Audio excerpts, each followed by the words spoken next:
ADHD. Roughly 6 million children in the U.S. have attention deficit hyperactive disorder. There's a myth that this is a boy's disorder, but doctors are finding more and more it shows up differently in girls. Girls tend to be more of the inattentive subtype. We talked to a doctor who specializes in ADHD about what behaviors to watch out for, and my co-host today will tell you firsthand the difference between ADHD in her son and in her daughter. She was just very easily distracted, and it was hard for her to stay organized and stay on task. That's today on Mom Squad.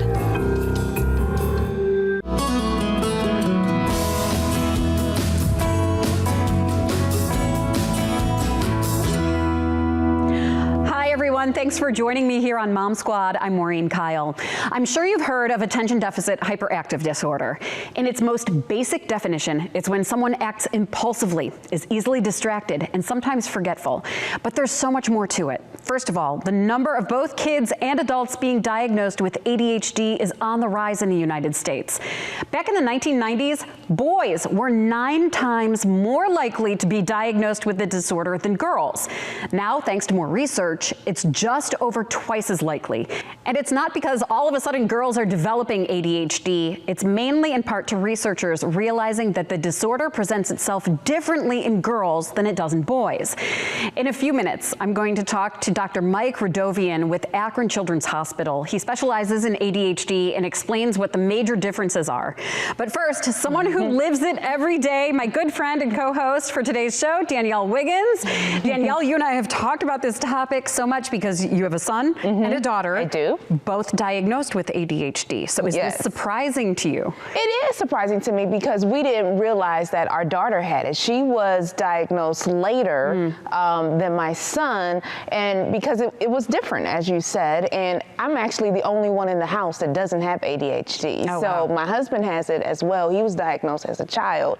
So it's something that we live constantly. So what would you say? We're going to go into this much more in a little bit, but just initially, before we get into the interview with the doctor, what would you say is the biggest difference between how it presents in your son and how it presents in your daughter? Well, with my son, he wasn't able to control his emotions. So he was very impulsive with his emotions that really was like, wait a minute, what is wrong with this kid? Like, get it together. And you know, my husband, who's this big, like, stop doing that, you know? So that's what we saw with him. Like, it was just, his emotions were just out of whack. And things would happen, and just his response was just off. Like, wait a minute, that shouldn't be the response to that circumstance.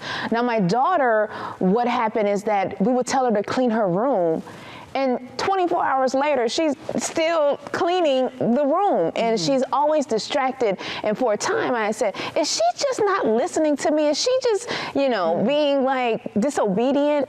But it wasn't. She was just very easily distracted, and it was hard for her to stay organized and stay on task with one, you know, chore that we gave her. That's so interesting because that's exactly what we talked about with the doctor. So there's a good chance that you might be wondering, is my child displaying any of these symptoms? So take a listen to my conversation with Dr. Radovian.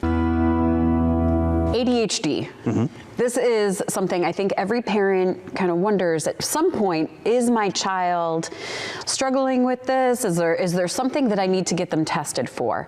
What do you think, before we delve into how it presents differently in females and males? Sure.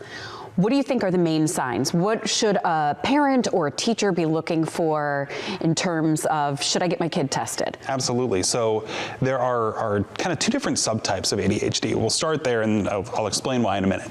So there is the inattentive subtype, and then there's the hyperactive subtype. And then, of course, there is the combined subtype where kids exhibit symptoms of both. But in general, kids with ADHD struggle with impulse control, so impulsivity. These are the kids who blurt things out in the middle of class, or who are interrupting a parent's conversation over and over and over and over and over. They are hyperactive, naturally. It's part of the acronym. So these are the kids who are getting up in the middle of class, running around the room, can't sit still, have a hard time playing quietly, sometimes have a hard time moderating their voice. They speak excessively loudly because they're just so excited about all of the things. And then there's the inattentive symptoms. So these are the kids who are having a hard time organizing things, having a hard time staying on task. You tell them, hey, I need you to go grab your book bag from your room, get your shoes on, and then meet me by the kitchen door so we can get ready to go to school. And then 15 minutes later, you find them with one shoe on, the book bag half zipped, and they're playing with a Lego, and you say, dude, what happened? And they say, what? Oh, my mistake. So all of these symptoms kind of get categorized under ADHD symptoms. And the important thing is that they are disruptive to at least 2 domains. So typically, we're saying school and home. So if a teacher is saying, hey, your child is not doing so hot, they're disrupting class, they're not paying attention, they're obviously staring out the window, and then you're noticing that at home as well, that would be a sign to say, maybe we need to get this checked out a little bit more in detail. Some of those symptoms that you mentioned, to me, I just know from parents that I know that have gone through it, or even like looking at my own children, sometimes it gets chalked up to like, oh, that's just their personality. At what point do you think if somebody even has a question, do they go to a doctor and ask? I think it never hurts. Okay. And I think that sometimes it is, yes, very much a normal part of childhood to be super excited and hyperactive and sprinting around your backyard because you are just so hyped up. But there are other times that it gets in the way of things. And that's when we become concerned. Because, you know, if a kid is, like you said, that's just their personality. They're exuberant, they're bubbly, they're all over the place a little bit. And they're maybe a little scatterbrained, and that's okay. They're still doing what they need to do. They're not getting in trouble at home. They're getting decent grades at school. They're keeping things organized. They're not losing stuff all the time. Okay, no big deal. Yeah. That's the last D in ADHD, disorder. Once it becomes disordering or, you know, disruptive to what they are doing for their day-to-day stuff, that's when we need to really be concerned. And then let's talk about the differences between how it presents in boys and how it presents in girls. Because I did look at this list as I was preparing here, and it's so different. It is. And I think that a lot of parents might be wondering what's going on with her, and it's not the typical signs that we just talked about sometimes. Right. So how does it present differently? And then maybe even we'll go into, well, like, why does it even present differently in girls? So it's kind of interesting because as you look at some of the statistics nationally, you're looking at a wide difference in girls being diagnosed with ADHD versus boys. Depending on the study that you look at, it can be anywhere from 3 to 16 times more likely in boys. But then as you get to the adult ADHD population, it's more or less equal. So what we have kind of found is that girls tend to be more of the inattentive subtype. They get diagnosed with that, we'll put it that way. They're less likely to act out in the middle of class. They're less likely to be flagged by their teacher as, she's up and sprinting around the room, this is a problem, whereas a boy is more likely to engage in those kinds of behaviors. So there's millions of different explanations that people have for that. I don't know that there's a biological explanation. I think that part of it is related to normal social development. So girls tend to understand social norms and understand how to play socially a little bit faster than boys. And boys are more exercise, go, play with the ball, run around. And those impulses are harder to control for a kid with ADHD. Whereas a girl in the middle of class, they might have that fidgety, I need to do something, but they know that they're not supposed to. And a boy does too, but it's hard. And they're less likely to act out in that way. Doesn't mean it's impossible, but it's less likely. So it gets missed because they don't cause problems. You know, oh, she's just a little bit scatterbrained. Yeah, she's a little disorganized. It's okay. She's getting B's and C's, no big deal. But at a certain point, it becomes a problem. And we see that happen at different times. So oftentimes it's when a kid finds that there is a higher demand for their executive functioning, which means their planning, their organization, that kind of stuff. And that could go from kindergarten to first grade, where it's no longer circle time and play time and story time, and now it's sit at this desk and do work. It could come from the transition to, let's say, 4th to 5th grade, changing to middle school. All of a sudden now you have to remember it takes time to get to your classes, and you can't go to your locker and get distracted by a book or whatever for 15 minutes. And sometimes it can even happen in that transition from middle school to high school. So these things can get diagnosed across the developmental timeline.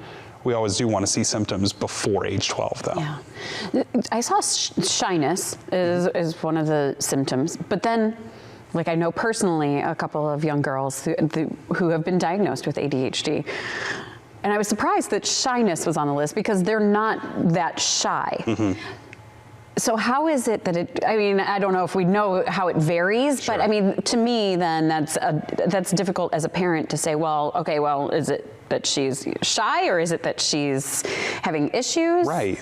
And I think that social exuberance is probably more related to the impulse control. There it is. That makes sense.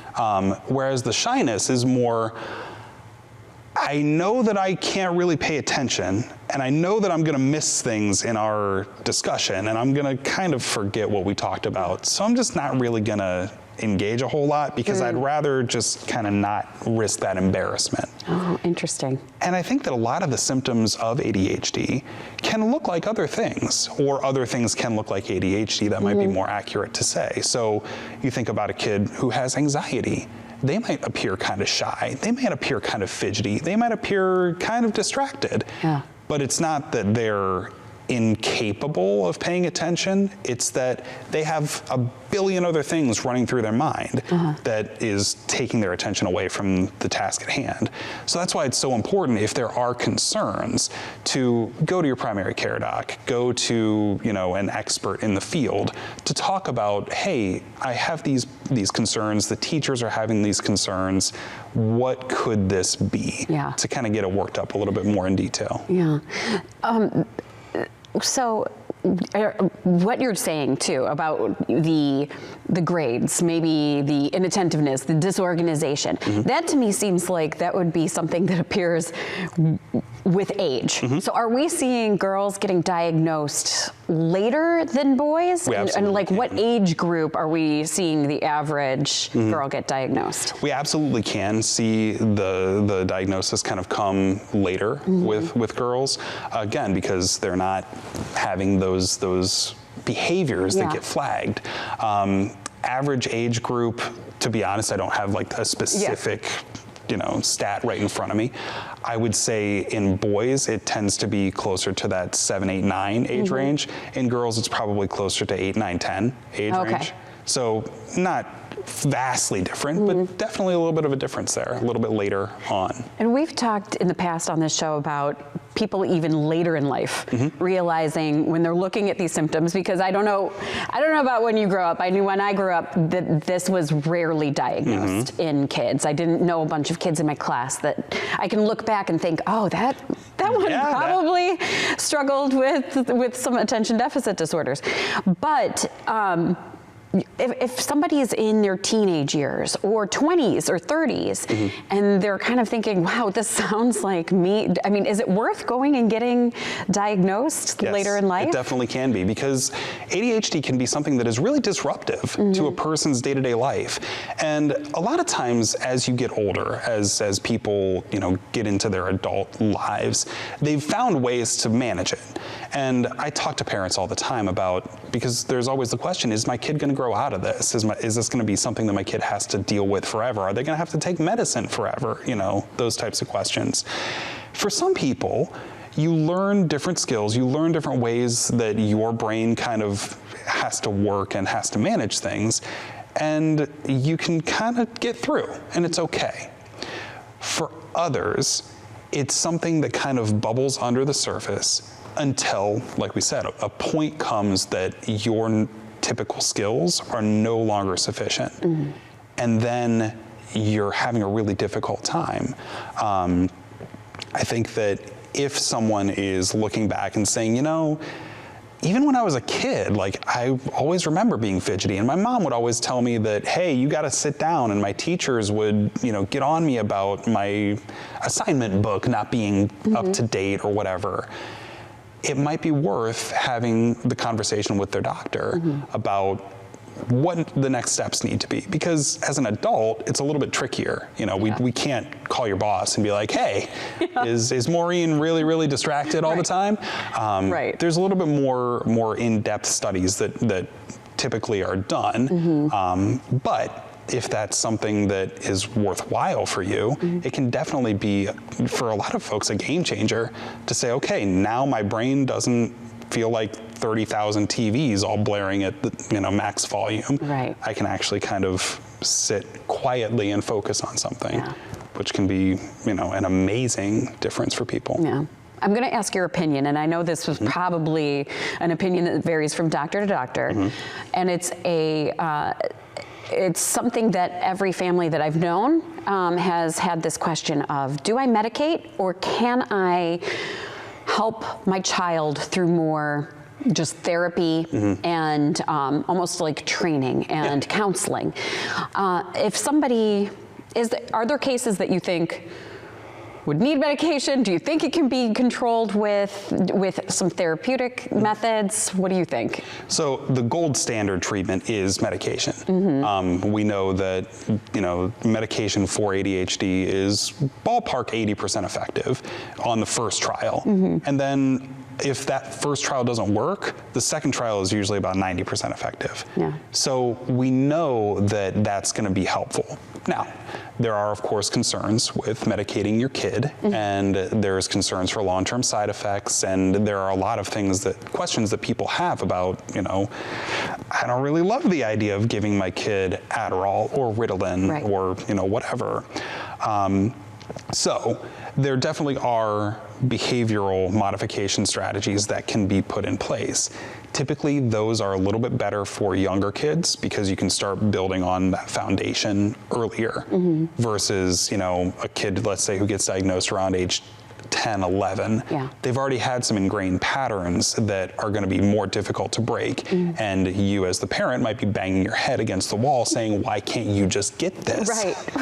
And the kid, unfortunately, is not trying to irritate you by not getting it. They just genuinely can't get it together. And that's where the medication can come into play to help them lock in a little bit more and say, oh, this is how I need to organize myself. This is what mom and dad were trying to tell me all those years. So I think that for parents of younger kids, it makes more sense to say, well, let's maybe hold off a little bit. Let's try some different behavioral strategies. Personally, in my own practice, I would say that I'm a little bit more quick to the trigger for people starting a stimulant, simply because I figure by the time they see me, they've probably already seen their primary care doc and said, hey, this needs a higher level of care. You mentioned parents kind of banging their head against the wall with behavior, and I've had friends who've gone through it too. What kind of steps can parents take at home? Because I'm sure it's hard to understand if our brains aren't working that way, but our kids' brains are working in a different way, and we're thinking, why can't you just listen to me? And you're just having that conversation constantly. Are there any tricks or any sort of methods that parents should be using at home to make sure that they're keeping their kid on the right path too? So first off, know your kid. I mean, that's the first and foremost most important thing that I can make sure that parents remember, is that your kid is your kid. I can give recommendations kind of blanket wise, but some of the stuff I say, you might think and say, yeah, that's not going to work for my kid at all. But in general terms, trying to make sure that the day is scheduled. Even if they're on, summer break, trying to make sure that, hey, we have a routine. You're gonna get up, you're gonna eat breakfast around this time, you're gonna do this from this time to this time. And obviously parents work and you do as much as you can.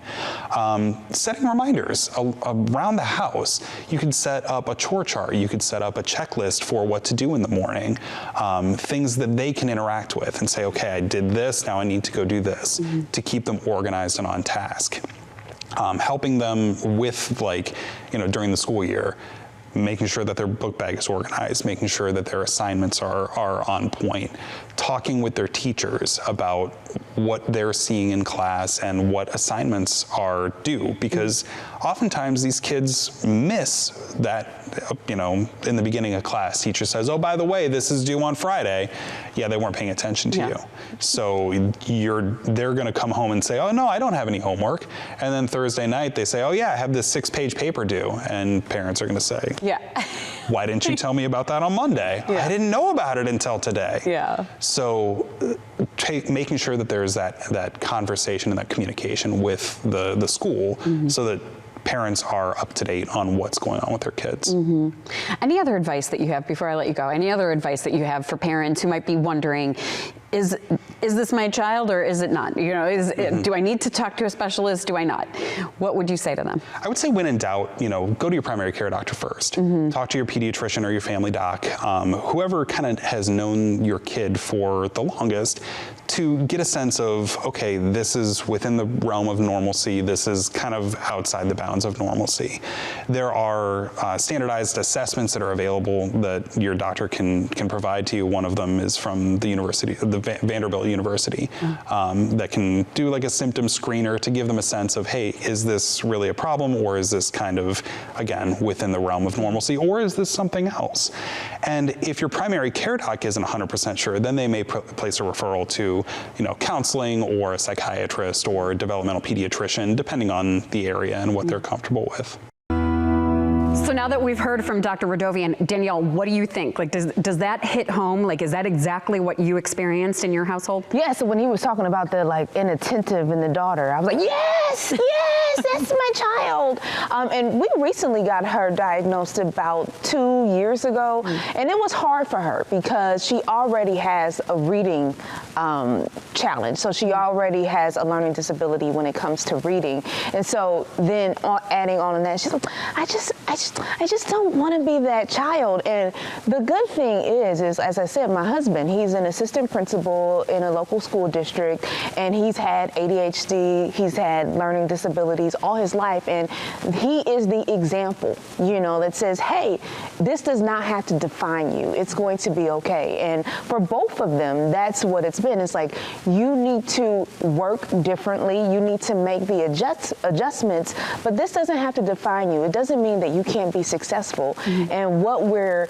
excited about is that right now my son, he is 16, my daughter is 13, he's a sophomore, she is in the 7th grade, and they're both doing very well in school. Now, it took a while with my son because sometimes it's like, what do you mean you didn't turn in your papers? My goodness, it's right there, right? Turn it in. Yeah. But then I realized that people were saying that's just teenage boys too. Okay. So, but it's really seeing them learn the coping mechanisms that they need to be successful. And then also, I had a friend whose daughter had ADHD, or still has ADHD as well, and she did well. And so she sort of coached me. She's a few years older than my children. She is a sophomore in college right now, and ever since she was a little girl, I was following her path. She's doing so well, and she was a cheerleader, and she got awards, she won scholarships. And for my daughter, I said, hey, look at her. She has the reading disability, I think, and she does these different things. This does not mean that you can't be successful. That's amazing. So then the approach at home, because I have friends who also have kids with ADHD, and I know, especially as you just first get that diagnosis and you are learning as a parent how to motivate your kid, how to work with their skill levels, and then also make sure that you're treating them, if it's presenting differently in a daughter and presenting differently in the son. How do you work with that to make sure that you're getting through to them and helping them along the way? Like, what's your approach? I think for us, we don't lower our expectations. We do not lower them, but we adjust them in a sense of knowing, like when it comes to my daughter and cleaning her room, you are going to clean your room. And so we say, you have this amount of time to clean your room. Now we have to go in there and check on her often. And then we do have to put consequences in there. So if it was, if we knew that she didn't struggle with this, and it's like, hey, you got an hour to clean your room. Okay, you have all morning to clean your room. So we give her the extra time. If we go in there and she's looking on her computer, we take the computer away. Yeah. So we take the distractions away, because one of the things that we tell them is that, yes, you have these diagnoses or whatever, but when you go out into the workforce, or if you want to start your own business, no one's going to say, oh, it's okay, you didn't make that deadline because you have ADHD. Right. No. So me and my husband, as their parents, we hold them to that standard, but we just say, okay, this is what you need to do, and we talk about it as well. I know every kid is different socially too, but have you noticed a big difference in how your daughter interacts with friends versus how your son interacts with friends when it comes to ADHD? Well, I think it's more their personalities, because my son is more introverted, and he's more, I got 3 friends and I'm good. I will stay home, I'm good. We like, don't you want to go to that party that your friend invited you to? It's like, oh, I'm okay. No, that means being a good friend means you need to show up. Yeah. So that's right. It's like, oh, really? Really? I didn't know that. Do you think that that's part of his ADHD, or no? Do you think that's part of his personality? I think that's just part of his personality. Okay. Do you ever see any of these ADHD qualities ever come out in them? Not just with, I'm just asking because with school, I feel like teachers will know how to handle it. It's interesting because, like the doctor had said, sometimes it doesn't present in girls because the girls know how to perform in school. My daughter, it's like, we would get reports from school of, oh, she's just wonderful, she's great. And then she gets home and we're like, who are they talking about? Like, why can't we get the daughter that is at school? But we're like, well, at least she's acting right in school and at home. So that's when it came out. Like, so, but the organizational skills. So I think maybe that may be play a role in with my kids and how they relate to others, because it's like, hey, my son, your friend said that he has a play you want him to go to. Oh, I forgot. And so that may be it. Just they both struggle with organization. Yeah, and so you talked about how you handle your daughter, giving her extra time.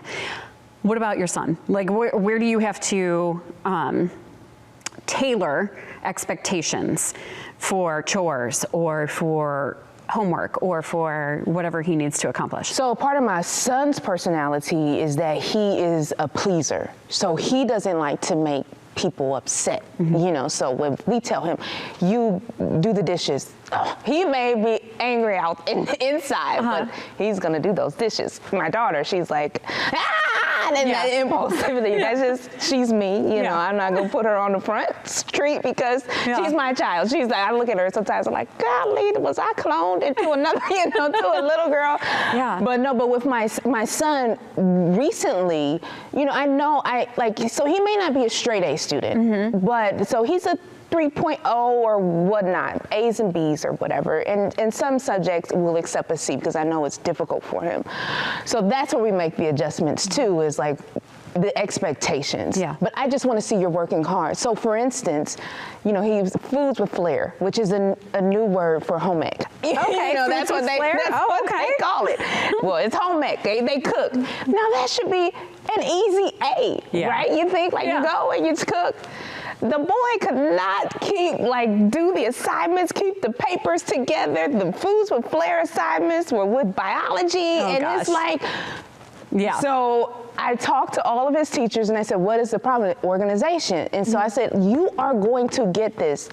No. So we went to the department store. I got him a big binder. I took his book bag and we went together and we organized everything. And I had to go through and say, this is how you do this. You put these assignments here, and then we made him have a planner. Yeah. So when I was in high school, and that's what I said, my parents never had to do that with me, but I realized, like, I need to teach him, I need to train him so that he is without excuse. Yeah. You mentioned earlier about how you know another family and you have somebody that your daughter can look to as somebody who's already walked that path. And I'm sure if anybody out there is watching this and thinking, oh gosh, my child just got diagnosed, whether boy or girl, is it helpful to have, how has it helped you to have? Because I'm sure it's helpful, and I'm sure you're helping people by talking right now, but do you find that other parent that can help walk you through? Yes, I think that it's always great to have a parent who has successfully walked through the path that you are walking through.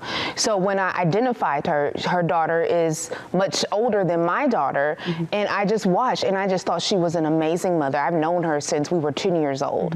And I tell her, I was like, my goodness, you're doing such a great job. What did you do? What are you doing? And she would tell me, like, these are the mistakes I made.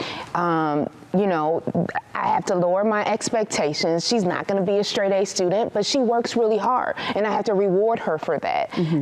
This friend telling me. So it helps me to adjust my expectations of my child to make sure that, yes, I want them to achieve, I want them to be successful, but at the end of the day, I want to have a healthy relationship with them. That's the most important to me. So those parents, and even, you know, I have psychologist friends, and Danielle, you can't do that with your son, you can't, you know, and so they walk me through it. It has been very helpful, and of course, I'm married to him, who has ADHD, my husband, and he also, that's his degree. He's before he became an administrator, he was a special intervention specialist, a special ed. So he studies that. So he's able to tell me, this is normal. So that's amazing. Okay, So then if somebody's out there, you know, going to a school specialist will help guide people through. Yes, and I must say that, you know, I have 2 degrees, bachelor's and master's, and sometimes going into those IEP meetings, individual with education plan, those meetings, if your child has ADHD, 504, whatever, they can be intimidating because you're like, I don't understand. So I would say, I have my husband who knows it back and forth, and sometimes I have to say, can you translate that for me, you know? So get a friend or somebody who is really comfortable and to be able to be an advocate, to help you advocate for your child. Yeah, I love it. Danielle, you're always a wealth of knowledge. Thank you. When this topic came up, I said, I know who I'm going to call. Because Danielle, I'm not done yet. They're only teenagers. I know. So help. But it's so helpful to hear. I mean, especially when you look at those stats of how many girls are getting diagnosed now. We're hearing about adults that are getting diagnosed later in life. You know, there's so much we're still learning, but you living it and you passing along this advice. The biggest advice I would say, though, is give them a say in their treatment plan or their course, because my daughter was like, Mom, I don't want to be on medication. And you know, that's a touchy subject. If it's work, that's fine. And I said, okay, because the doctor recommended it. And I said, well, here's what you're going to do. We'll try it. And if you're not meeting these standards, you are going to go on medication. And she said, okay. And she did. And that was the motivation. Yes. That's amazing. All right. Well, great advice. Thank you so much, Danielle. No problem. Thank you. Thanks to all of you for joining me here on Mom Squad. We're going to see you right back here next week. We have a lot coming up, so stay tuned.